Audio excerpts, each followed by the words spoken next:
नमस्कार सभी को।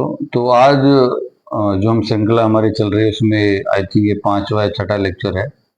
तो आज का टॉपिक बहुत इंटरेस्टिंग है और ये इस टॉपिक से सभी लोग भली भांति इसको जानते हैं कि जो हमारी याद करने की क्षमता है और जिसको हम हिंदी में स्मरण भी बोलें, स्मरण शक्ति है जो हमारी, तो हम इसको बच्चे में किस तरीके से डेवलप करें और क्या क्या चीजें इसमें लाभकारी होती हैं, क्या किन किन चीजों का इसमें रोल प्ले होता है।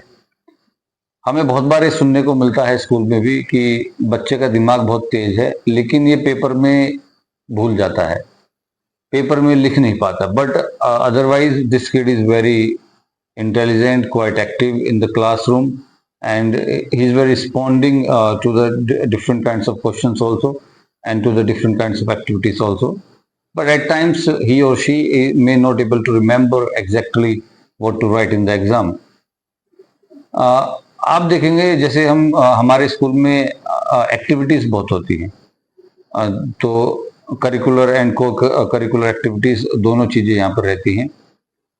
अब जो भी हमें चीजें याद रहती हैं उसमें अगर हम उसकी इमेज बना लेते हैं अपने दिमाग में तो वो चीजें ऑटोमेटिकली हम सभी को याद रहती हैं। अभी आप देखिए, आपने कोई 5-6 साल पहले मूवी देखी होगी और जब वो मूवी आप दोबारा से देख रहे होंगे तो आपको हूबहू पता होगा, आपको डायलॉग भी लगभग पता होगा कि क्या बोलने वाले, क्या होने वाला है, क्योंकि वो 5 या 10 साल पुरानी चीज भी आपको लगभग याद रहती है।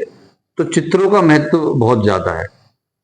अभी मैंने बोला साइकिल, तो एकदम ही साइकिल आप सुनते हैं तो आपके दिमाग में उसकी इमेज आ जाती है। बोला जहाज, तो जहाज की आपके मन में एक इमेज आ जाएगी।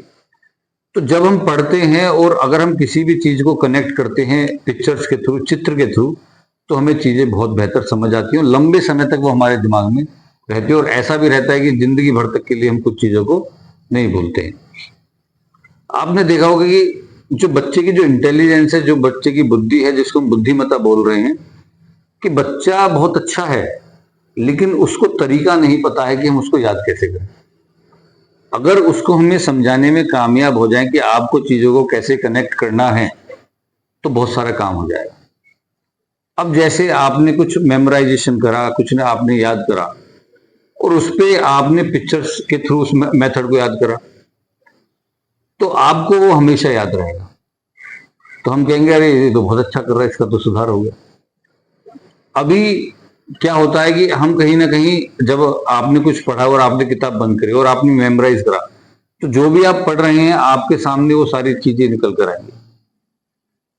ये चीजें मैथमेटिक्स में भी करते हैं हम, ये चीजें हम इतिहास में भी करते हैं, ये चीजें हम साइंस में भी करते हैं। कि जीव शास्त्र मतलब बायोलॉजी, बायोलॉजी में बॉडी पार्ट्स को हमें पढ़ाना है कि how are different body parts are functioning.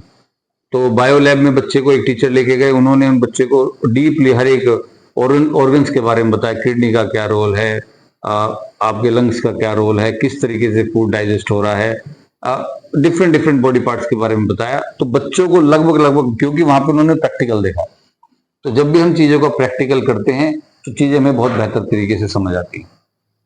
एक केस स्टडी ले लेते हैं। केस स्टडी कुछ इस तरीके से है कि बच्चों से पूछा गया कि बेटा ये बताइए कि आपका फेवरेट विषय कौन है, आपका फेवरेट सब्जेक्ट कौन सा है।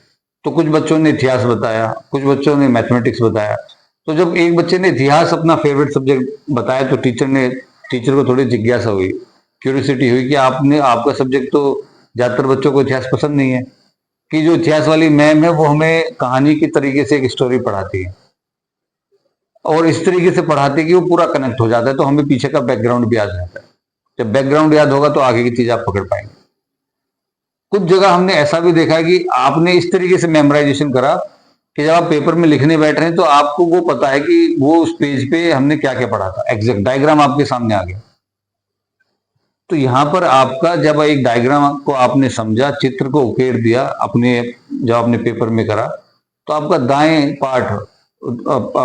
दाएं भाग आपका ब्रेन का इसमें इस्तेमाल हो रहा है। अब हमें क्या करना है, यहाँ पर जो हमारा बाएं और दाएं भाग है ब्रेन का, ये दोनों ही सुचारू रूप से काम करना चाहिए कि जहां पर मेमोराइजेशन भी करें और उसको लिख भी पाए। तो अगर हम अपने टीचिंग मेथड्स को बहुत इंटरेस्टिंग बना दें, मोर प्रैक्टिकल बना दें, रोट लर्निंग पे आधारित ना हो कि हम इन चीजों को इतना प्रैक्टिकल करें, इतनी एक्टिविटीज कराएं इतना प्रेजेंटेशन दें बच्चे कि वो इस तरीके से पढ़ ले कि उसे आगे दिक्कत ना आए। अगर हम किसी भी चीज को कनेक्ट करते हैं पिक्चर्स के माध्यम से, चित्र के, आप देखिए नर्सरी एलकेजी यूकेजी के बच्चों को याद रहता है, कभी भी पूछ लो, खेलते खेलते उनको सारी चीज याद रहती है, क्योंकि they have been doing it by using the that pictures technique. तो अगर हम बच्चों को सही मेथड बता दें याद करने का क्या है, और अगर जो बच्चा याद नहीं कर पाया, पेपर में भूल पा रहा है, उस बच्चे की बुद्धि में, इंटेलिजेंस में कोई कमी नहीं है, बच्चा बहुत शार्प है, कहीं ना कहीं हम फेल हो रहे हैं, हम उसको तरीका नहीं बता पा रहे हैं किस तरीके से आपको चीजों को याद रखना, किस तरीके से आपको अभ्यास करना है। So I do believe that you will able to connect with this thing what I have been talking in this particular lecture। मुझे उम्मीद है आप लोग इस बात से महसूस कर पाएंगे कि ऐसा बहुत बार होता है कि हम चीजों को कनेक्ट करें तो बेहतर तरीके से कर सकते हैं। Thank you so much.